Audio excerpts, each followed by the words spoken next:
Bom dia a todos. Muito obrigada pela presença. E aqui estamos mais uma vez para o nosso Evangelho do Lar do dia 6 de agosto, quinta-feira, como sempre às 9h30 da manhã no horário da Itália. E quem quiser acompanhar pessoalmente será sempre bem-vindo. Então, para o início de hoje, fechamos os nossos olhos, vamos nos conectando com os nossos mentores, com a espiritualidade superior, que sempre nos abraça nesse momento de oração, que, como disse Jesus, onde estarão dois ou mais em meu nome, eu estarei presente. Então, tendo essa conexão com o nosso Mestre Maior, o nosso Mestre Jesus, que nos abraça como irmãos, nós pedimos a toda a espiritualidade irmã, as bênçãos para o nosso estudo de hoje e que possam abrir os nossos corações e as nossas mentes para as leituras do Evangelho, que são sempre uma luz para o nosso espírito, uma luz para o nosso crescimento interior, o nosso conhecimento, para podermos sermos melhores a cada dia. E assim damos também as boas-vindas a todos os irmãos encarnados e desencarnados que estão aqui na presença do Evangelho, para que as palavras sejam um instrumento de paz para todos. E com isso pedimos a permissão para abrirmos o Evangelho no Lar do dia de hoje, e que assim seja. Seja.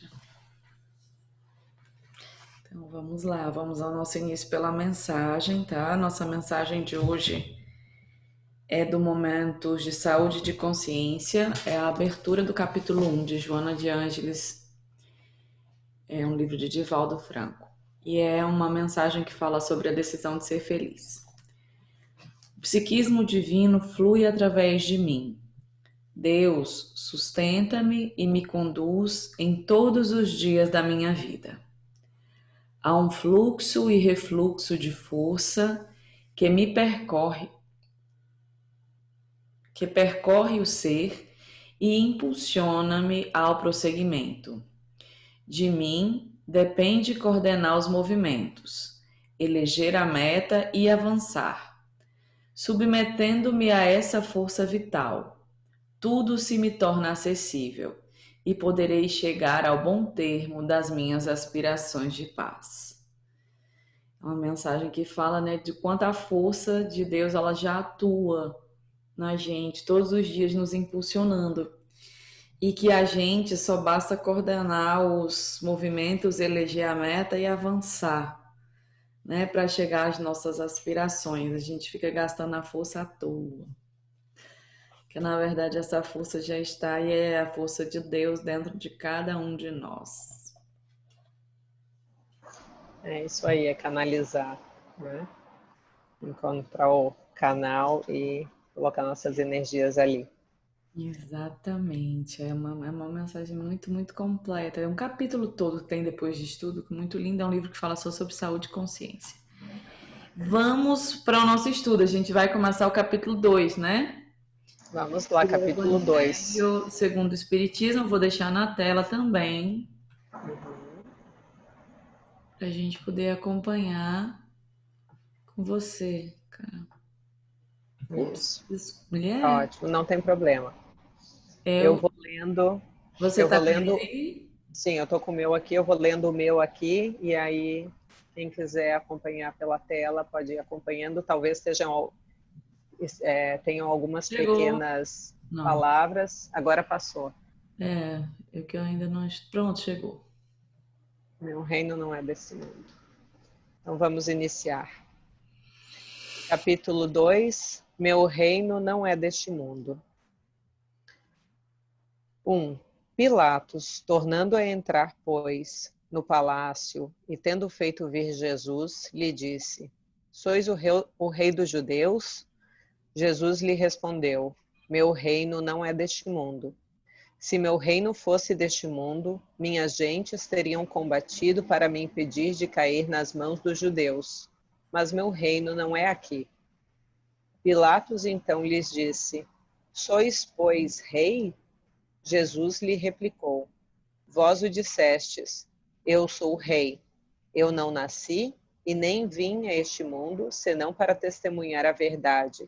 Qualquer que pertença à verdade, escuta a minha voz. São João. A vida futura.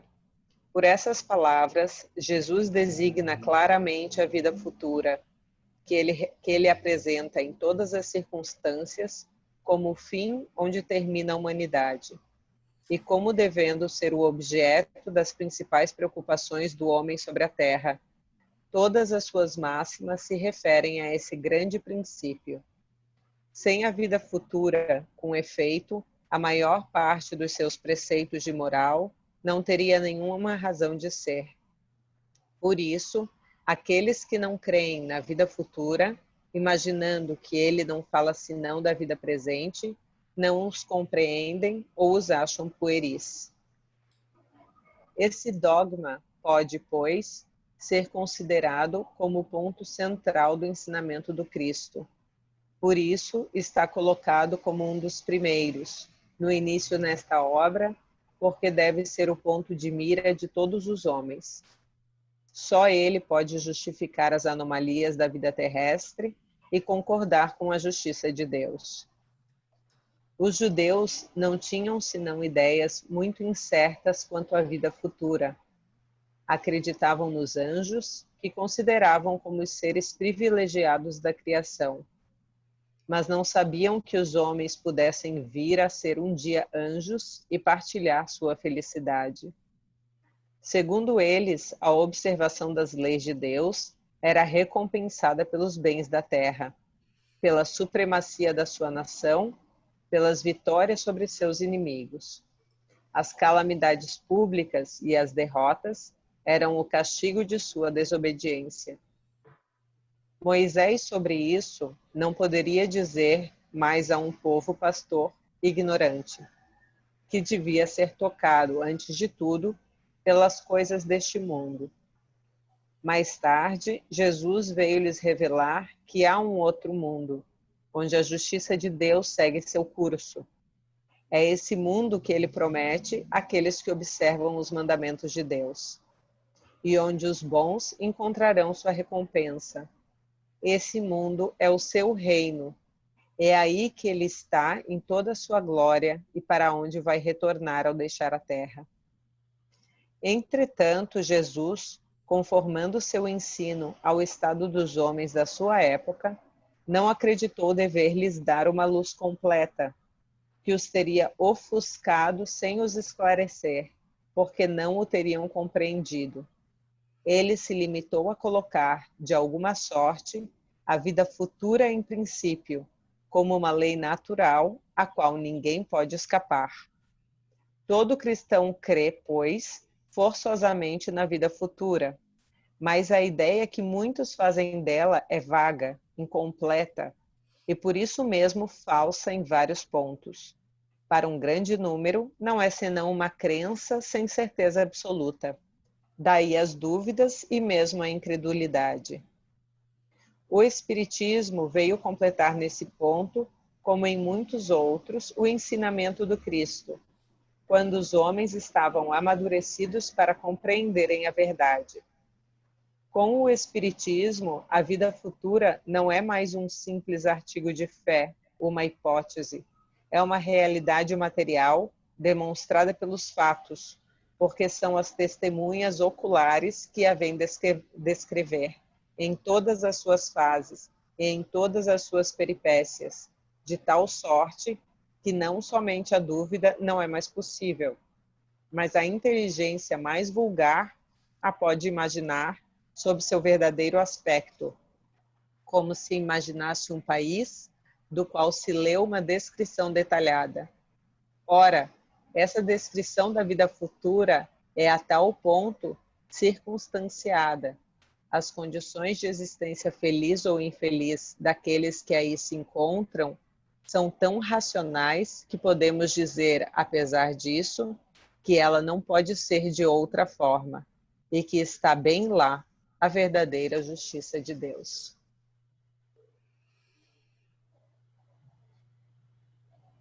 Maravilhosa essa leitura, hein? É, verdade. Vida futura, né? Não dá para entrar no Evangelho de Jesus sem ter um olhar sobre a vida futura, porque senão não faz sentido, né? E tudo começa com meu reino não é desse mundo, né? Que é uma frase que a época, como muito bem esclareceu aqui, né? Na época de Jesus, não tinha como ele dar a luz completa, né? Não tinha como ele explicar nas entrelinhas tudo, porque as pessoas não entenderiam, né? E aqui colocou uma metáfora muito interessante que disse: não, Jesus conformado, né? Não acreditou dever lhes dar uma luz completa a esses homens, né? Porque os teria ofuscado sem os esclarecer. Sim, Né? é verdade. E para mim isso representa muito também nos dias de hoje, que não é nem justo, e eu acho que isso é uma questão muito bonita de Jesus na sua bondade e eterna, né, divina, que para que ele ia forçar uma coisa que poderia ofuscar ou machucar ou realmente fazer com que aquelas pessoas não conseguissem entender a totalidade, né? Forçar essa vida futura, uma explicação que não seria bem compreendida, se tudo seria feito ao seu tempo. Né? E às vezes, quantas vezes nós, eu digo até por mim mesma, não tentamos forçar, né, essa luz, essa nossa crença em outras pessoas. Por quê? Para quê? Se Jesus foi tão maravilhosamente bondoso e sábio de aceitar e respeitar o limite dos outros, quem sou eu, né, de querer forçar alguma coisa? Isso para mim é importante. Então que eu viva isso na sua totalidade, Sim. fazendo bem, né? Vivendo essa vida aqui, me preparando para essa vida futura, com aquilo que eu tenho, com aquilo que eu trago. E as pessoas que já estiverem prontas, elas virão, elas vão querer ouvir, né? Vão querer estar presente e participar, dependendo da fé delas, porque não precisa ser espírita, né? Para seguir nessa vida futura ou se preparar. Basta ser benevolente, ter a caridade, a bondade no seu coração, e é isso que importa. É verdade. É porque Jesus tinha o que a gente não tem, né? Que é exatamente a confiança naquele que acredita. E humildade. Então ele não tinha a nossa necessidade de forçar os outros desesperados para provar a verdade. Nós ainda somos uns bebezinhos. Mas é isso sim, a gente não crê, né, na vida futura, a gente acredita às vezes só nessa vida, quer salvar os outros, quer obrigar os outros a tudo. Eu acho que esse recorte que você fez é muito feliz na observação, porque a gente perde, né, falando da força da mensagem, você perde a força completamente tentando fazer algo que vai fazer mal, não é? Tentando passar para os outros aquilo que não está plantado nem dentro do seu coração. E é por isso que é tão prejudicial, né? Porque se realmente a mensagem de amor tivesse plantada no nosso coração, ninguém torturava ninguém com as verdades, né? Muito bem, muito isso. E eu acho que é como os espíritos colocam, né? Como Kardec coloca, essa mensagem ela vem no começo do Evangelho, porque sem a crença, né? Como é que eu vou abrir mão de mim mesmo? Porque aí a gente vai ver um Evangelho voltando a gente para a vida interior, para a vida moral, né? E não mais para a vida material. Que na verdade a gente ainda tá que nem essa galera aí de 2000 anos atrás, né? Voltado para o exterior, voltado para a recompensa, acreditando na punição. Então, de alguma forma, a força que nos move, com a consciência que nos foi presenteada, ela alerta, mas quando nós somos movidos pela nossa inconsciência, a gente atua exatamente ainda, né? Você vê 2000 anos, não são 2 dias, mas para a gente perceber o tempo que leva para uma verdade, que foi o que Jesus veio trazer, né? A verdade. E essa verdade, ela ser plantada nos corações, o contrário daquilo que os homens creem, né? Daquilo que nós plantamos como a verdade. Então, essa vida futura, ela é a base da transformação moral, porque como é que a gente vai entender, né? Eu vou entender o Sermão da Montanha, né? Como é que eu vou entender que todas as dores, que tudo aquilo que me aflige me liberta, né? É uma mudança de paradigma muito grande. Muito.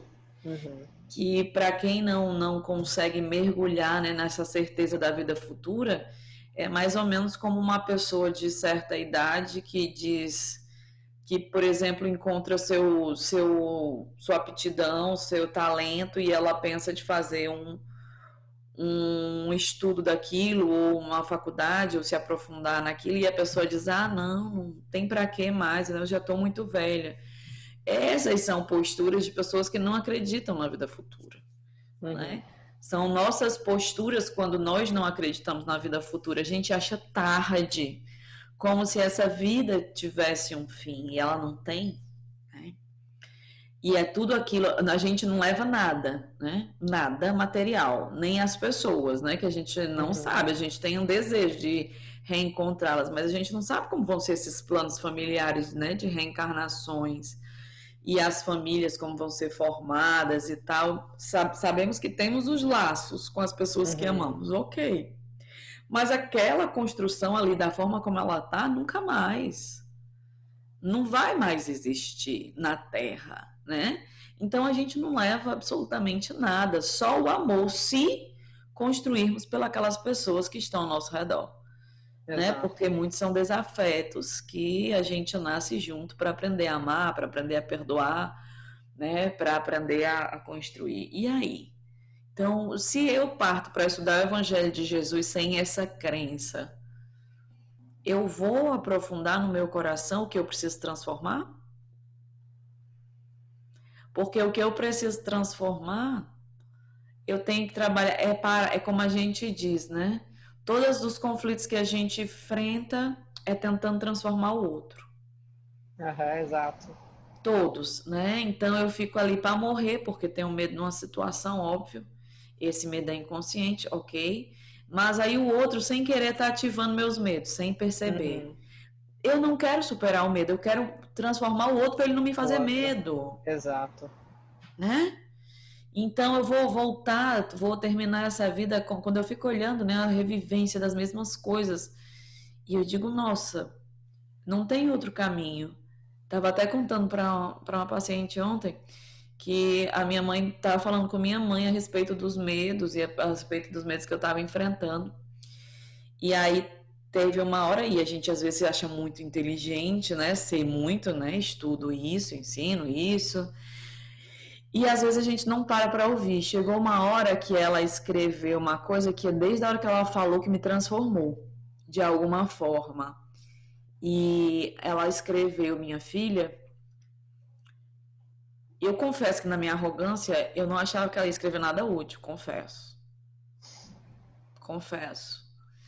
E porque eu sempre fui essa criança arrogante, adolescente arrogante, que achava que sabia mais do que ela, do que os outros. E na hora que ela pegou, ela escreveu, minha filha, esse seu medo aí, você só vence com oração. Aí eu desestruturei, né? Porque eu digo, caraca, ciência que nada, explicação que nada. Porque é isso mesmo, a oração ela te eleva, né? Ela te faz sair do posto em que você está. E para você enfrentar seus maiores medos, você não enfrenta sozinho, você só enfrenta com Jesus. Não tem como. Exato. Né? Você vai ter que sair do seu patamar para alcançar o patamar da ajuda. Se você se acha, como é que você vai pegar a ajuda de alguém, né? Quem é que vai te ajudar? Então, veja, a gente reconhecer essa vida futura é reconhecer que essa construção, né? E que nós precisamos caminhar até lá. Nós não estamos aqui porque somos nada, mas porque estamos aqui para esse processo. E às vezes a gente não vê, né, essa força. Ninguém está aqui trabalhando pela vida presente. Está edificando a construção do nosso crescimento, né? Ou seja, todo mundo, até o sofrimento que a gente enfrenta, qual que é? É a vida futura. Tudo que a gente sofre. É tudo em busca da vida futura, né? Tem essa passagem aqui exatamente mostrando aquilo que tu acabaste de falar, essa do número 3, que diz: os judeus não tinham senão ideias muito incertas quanto à vida futura. Acreditavam nos anjos como seres privilegiados da criação, mas não sabiam que os homens pudessem vir a ser um dia anjos e partilhar sua felicidade, né? E quantos de nós já achamos que nós somos anjos, né? Que nós somos melhores e que já estamos nesse patamar de superioridade, como tu bem disseste. Mas nós estamos aqui na Terra. E se nós estamos aqui na Terra, nós não somos anjos. Mas sim, nós seguimos um caminho longo, e como, né, bem dito no começo, há 2000 anos as pessoas tinham ainda muitos pensamentos que nós ainda carregamos, muito enraigados, né, na nossa consciência. Então nós ainda temos um longo caminho, e isso não quer dizer, então eu não vou fazer nada, mas é um caminho árduo a ser percorrido todo dia, porque essa vida futura existe, ela é possível, e nós seremos anjos, todos nós. Uns mais rapidamente, uns menos, mas estamos todos aqui na Terra por uma razão, que é para crescermos. E nem importa, né, o tempo que vai levar isso. Exato. Né, porque a gente tem que viver isso dentro da gente. Né? A fatalidade é que um dia seremos anjos, mas querer antecipar isso, porque me diga uma coisa, qual é o anjo que se sente superior? Nenhum, exato. Qual é o espírito evoluído que se sente superior? Nenhum. Todos se colocam com a sua sabedoria do aprendizado que tiveram, mas não como se aquela sabedoria fosse deles, mas sim uma sabedoria do universo, né? Não é deles, eles apenas as usam, as impressam, as dividem conosco, como tem nesse livro e como tem em tantos outros, né? E eles jamais forçam, né? Se a gente for ler os livros espíritas, é uma coisa fantástica. Eu fico pensando, meu Deus, não me bota para ser anjo da guarda de ninguém, né? Porque eu não vou aguentar. Porque os caras ficam ali, eles respeitam, né? Veja, a consciência do processo, a consciência do tempo. E a gente não, a gente quer empurrar a ladeira abaixo, quem quer que esteja na nossa frente para servir nossos propósitos. Então, enquanto a gente se achar superior, é que na superioridade não tem, né? Exato. E o mérito, né? Eu acho que com isso os anjos nos mostram que é tudo base do nosso mérito, que é maravilhoso, né? Porque assim como se não progredirmos a consciência nossa, mas também o nosso mérito é mérito nosso. Então, e quantas vezes a gente quer a pílula pronta, né? Então, e que mérito tem na né? pílula pronta, né? Que nos dê, meu Deus, me ajuda nisso, não, me dê forças, né? Para que eu possa superar. É verdade. E, obviamente, não é o caminho mais fácil, né? Mas é o caminho para a vida futura. E é com o mérito nosso. É e verdade. isso nos, ao menos a mim, enche, por mais que seja difícil, mas enche o meu coração de fé e confiança, e de dizer, meu Deus, obrigada, porque se tu me colocaste aqui, é porque tu acreditas em mim. Então, agora eu tenho que acreditar em mim, porque eu sei que eu posso ter o meu mérito nisso. Exato. Maravilhoso. Muito bonito mesmo, é maravilhoso, né? Pedir a Jesus que continue nos inspirando para que a gente não esqueça, porque se a gente não esquecer da vida futura, fica muito mais fácil a vida presente, né?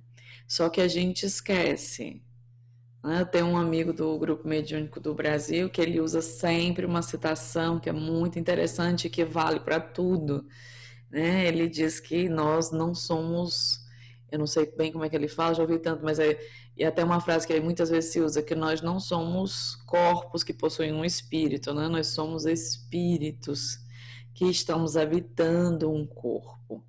Então, essa é a noção da vida futura, né? É pensar que essa trajetória, né, é muito maior do que a gente pode imaginar. E cada degrauzinho que você constrói dentro do seu coração, superando aquilo que você traz, né, é exatamente o que Jesus veio dizer, né? Amar o próximo como a si mesmo, né? Começar por você.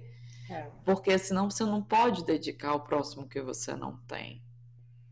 E a gente faz parte de um plano universal muito grande, todo mundo tem um papel na construção dos planos divinos, né? Cada pessoa, cada ser humano, por mais vil que a gente julgue, por mais atrasado que a gente pense, mas cada um desses seres que somos nós também nos nossos processos, nós temos um papel, né? E esse papel só pode acontecer se a gente tiver essa fé no futuro, né? Porque o que é, né? Se não a confiança. Se eu tenho confiança no futuro, eu não preciso temer, né? Exatamente. Então Vamos encerrando hoje, fechando, então. né? Maravilhoso. Maravilhoso. Dá para ficar falando 3 horas desse negócio aqui. Porque são tantos e tantos, e com certeza quem lê, né, vai lembrando de outras coisas, né? Esse é um livro de uma fonte inesgotável, não tem fim. Com certeza. Então, vamos finalizando. Tu fazes a oração, Mi?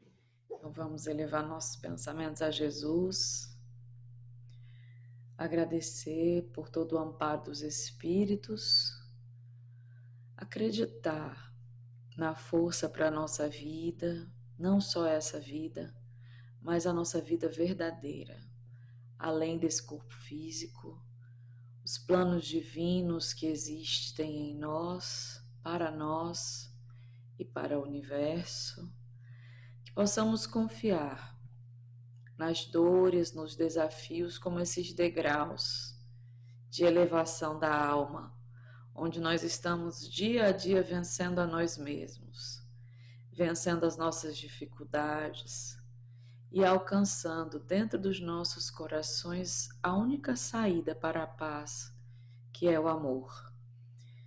Que nós possamos ser auxiliados, que possamos dar essa permissão, essa condição, para que os espíritos que nos auxiliam possam nos ajudar com boas energias, com boas vibrações, potencializando a nossa intuição para o bem. Que nós possamos ser essa fonte que deseja seguir esse caminho, lembrando sempre do nosso livre-arbítrio, onde podemos nos decidir nos vincular com as forças que nos arrastam para as dores ou com as forças que nos arrastam para a felicidade. Cabe a cada um de nós amadurecer com muita força, com muita fé, lembrando do nosso Mestre Jesus em cada um dos seus desafios, quando pela sua sabedoria, pela sua elevação moral, começou a nos indicar que, assim como ele, é possível, a cada dor, escolher o caminho do amor. Muito obrigada. Gratidão aos espíritos que nos orientam, que nos auxiliam. Gratidão a nós que estamos aqui presentes. A Má, que hoje não pôde estar conosco, que seja envolvida e abençoada, iluminada em sua trajetória. E a todos, encarnados e desencarnados, familiares, amigos, e que essa energia possa se expandir para muitos lugares, promovendo cura, paz e bem. E que nós não nos esqueçamos de cada um desses sentimentos iluminados, para durante essa semana podermos cultivar os ensinamentos do Evangelho nos nossos corações. Que assim seja. Até a próxima Assim semana. seja. E na próxima semana a gente continua com o capítulo 2, né? Deixa eu dar uma olhadinha aqui, que eu não lembro o tópico. Próxima semana nós vamos falar da realeza de Jesus, né? Uhum. E aí talvez mais um pouquinho. Vai depender. Talvez a gente tenha mais 2 encontros do capítulo 2, né? Um desses tópicos e depois as instruções dos Espíritos. E aí vamos seguindo nesse Evangelho. Então, obrigada a todos. Beijo no coração. Bom dia E até a próxima. A próxima. Obrigada.